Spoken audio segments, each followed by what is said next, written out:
Prvi Božić bez tate, da.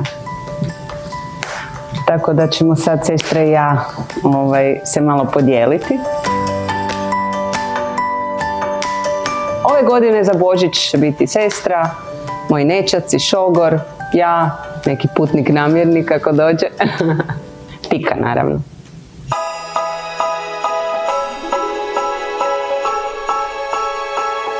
Jako često salamurim ili piletinu ili puricu.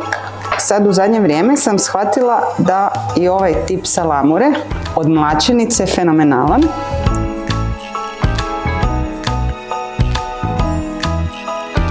Sad smo ostali mi mlađi da tu neku tradiciju dalje guramo.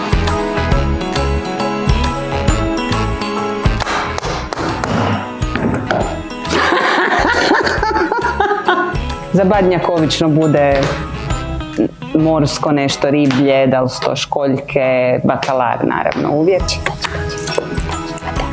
Da, Pika nije baš ljubitelj ribe, tako da ne znam šta će ona za badnjak.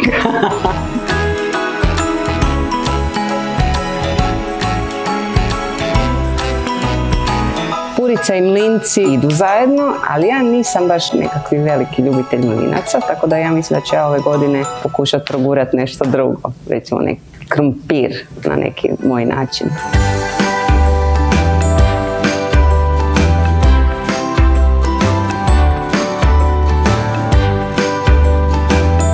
Super, jako sam zadovoljna sa ovim piletinom, baš je pečena onako kako sam htjela, dobila je super boju i mislim da ću na isti način napraviti božićnu puricu.